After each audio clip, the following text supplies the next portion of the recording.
This is a journey into sound. A journey which along the way will bring to you new color, new dimension, new values, and a new experience. Welcome to the Ghee Spot Podcast. I'm your guide, Katie Silcox, bringing you your weekly self-love soundbite. Join us for conversations around sex, spirit, and all things self-care. All things self-care. All things self-care.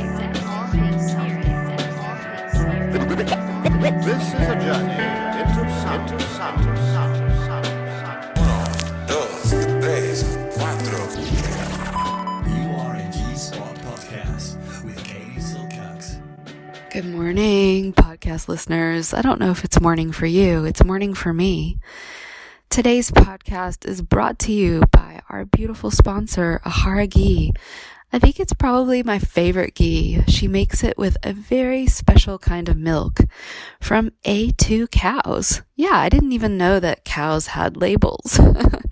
But apparently these types of cows are the cows that are making the milk that's easiest for us to digest. Ahara Ghee is made with loving mantras in the old school Indian way of making ghee. You know we love her. Check out their website, and we've got a link for a special offer with Ahara Ghee in the show notes. You can use it to cook.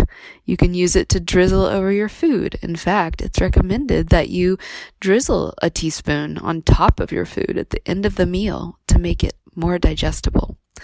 I know all of you guys are buying this ghee because we're hearing that you're buying this ghee.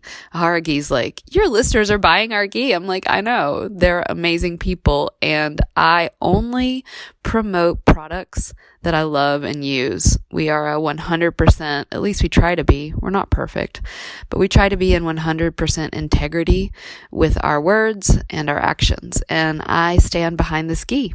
So check it out, link in the show notes. On the topic of ghee, it's just so easy to slide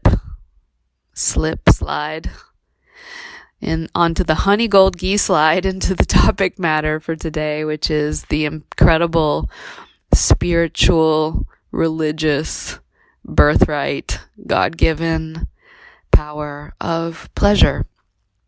Pleasure's a big buzzword today, and these things rise because we need them. The mama medicine of our time is pleasure. And guys, I want to talk about pleasure. This book came out. We'll put a link to it that I really love, called Pleasure Activism.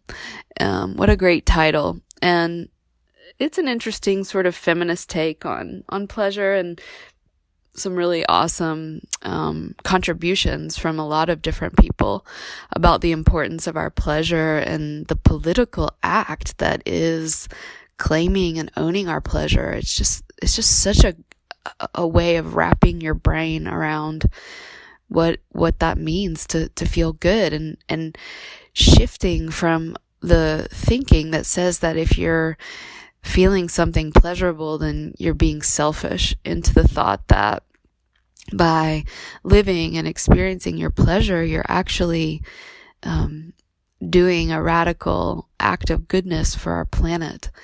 So let's talk a little bit about what the ancients have to say about pleasure, and then I want to relate it to the modern. I'm always kind of flipping things into this lens of the nervous system.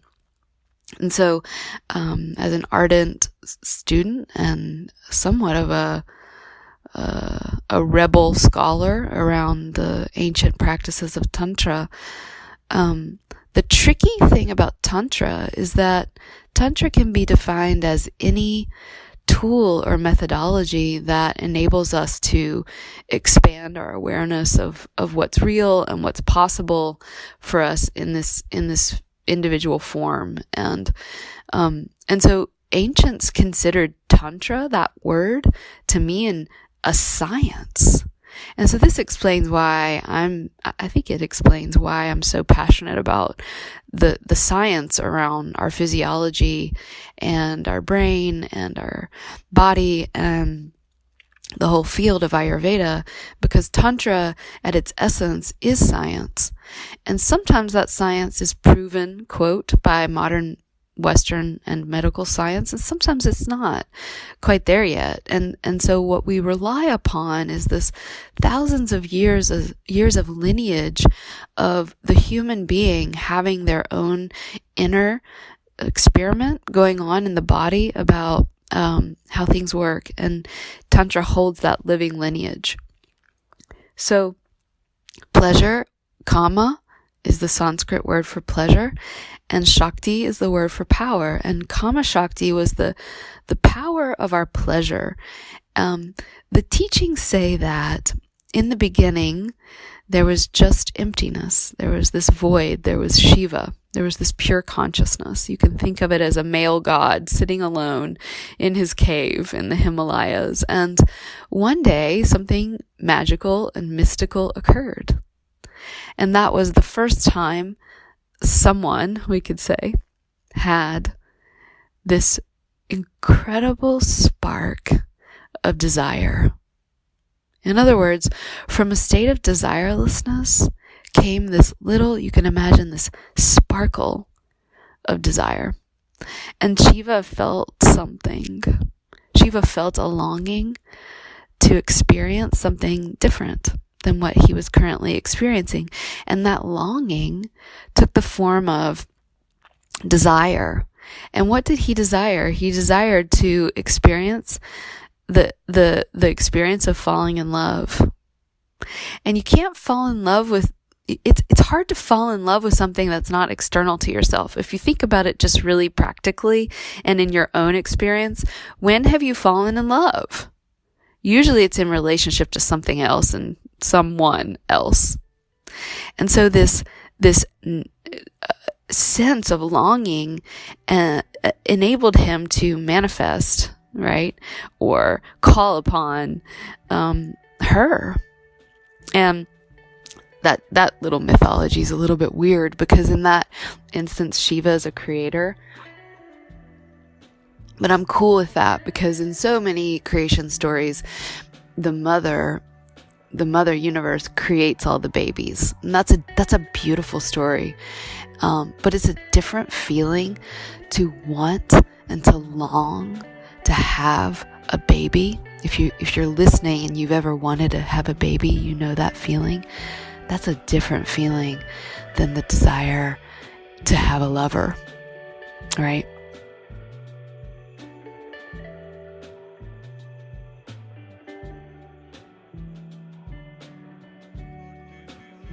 Hello, beautiful humans. Maree here, and I'm just letting you know that you've got a month and a half to get your booty in Ayurveda School. We gotta mail out your manuals in a timely manner, y'all.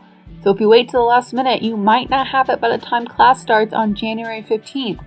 And if you're like, what the heck is Ayurveda School? Who is this lady? Why is she interrupting me?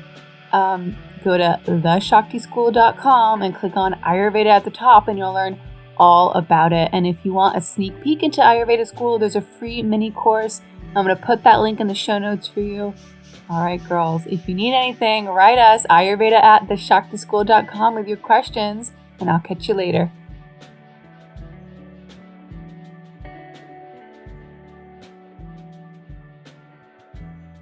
And so let's go back to this creation story of having a lover. So she appears out of the sheer force of his longing.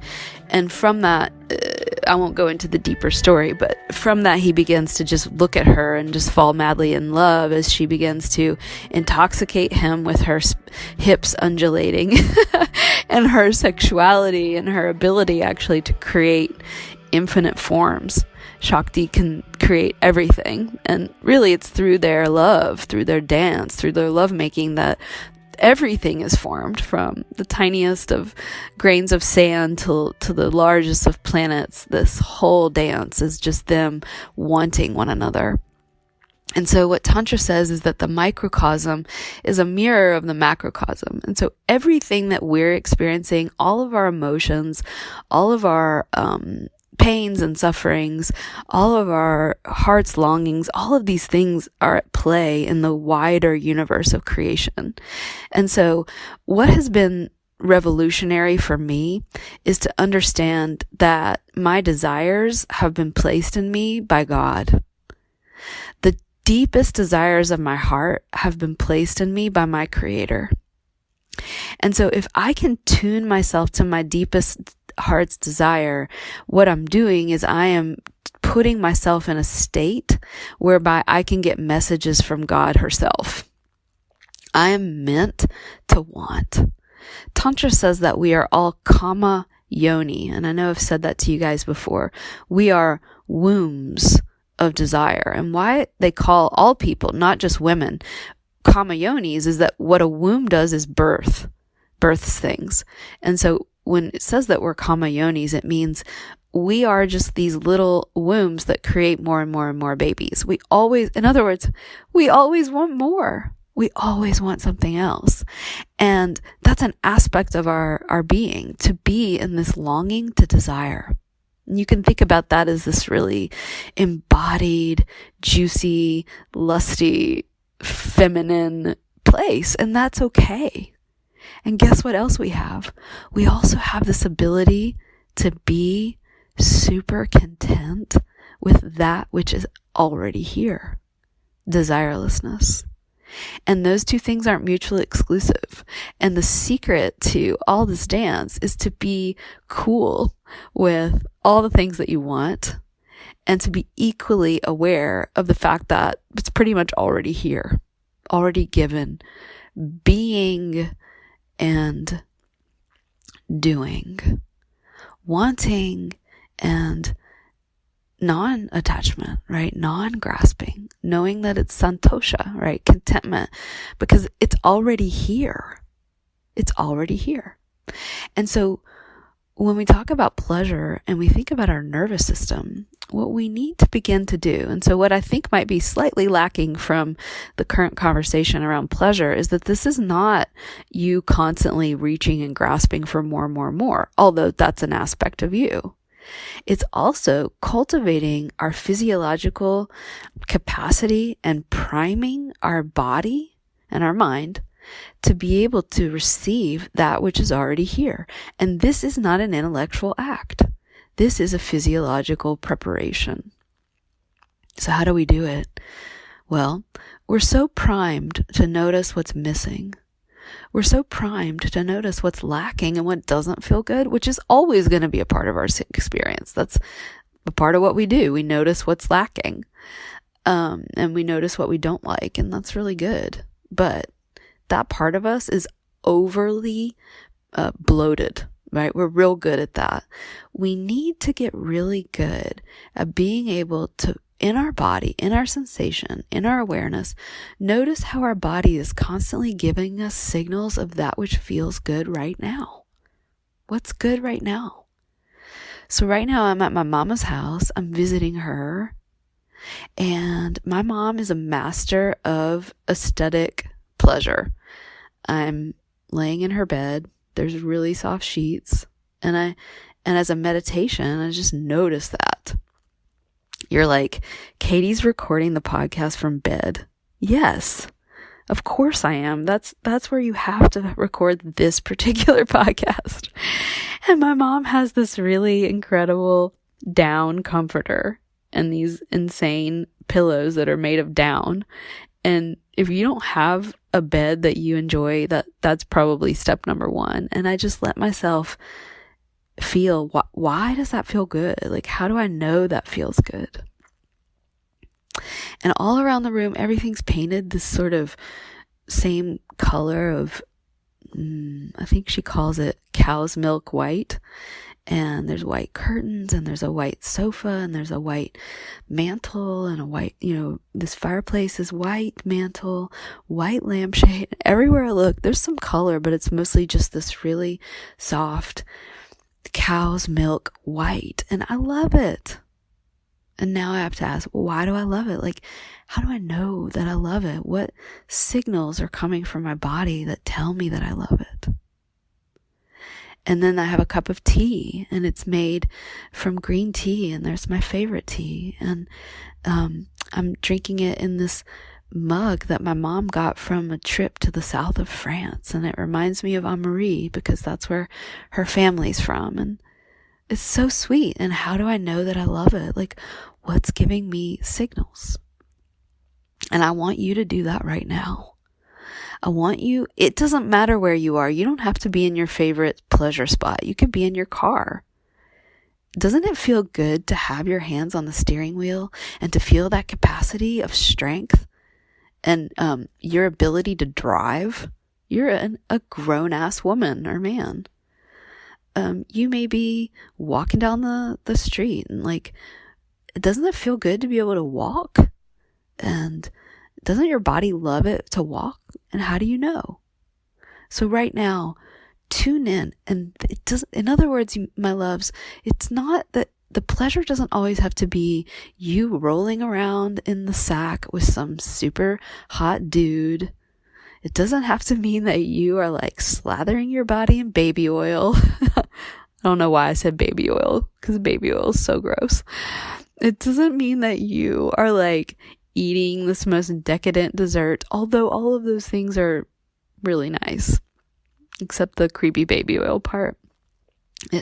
What I want us to begin to do, and what I am doing in my day-to-day, is just noticing how pleasure is always available. Always. And we begin to retrain our nervous system and our brain to start to pick up on these signals all the time, so that you don't have to make as much effort. Your body begins to get on board with this. And I begin to notice pleasure without trying. But guess what? In the beginning, we might have to try a little bit. So I hope this little tiny bonbon of a podcast can bring you into the power of pleasure. And what greater act of radical activism could there be than to be walking down the street with a smile on your face and to love this incarnation?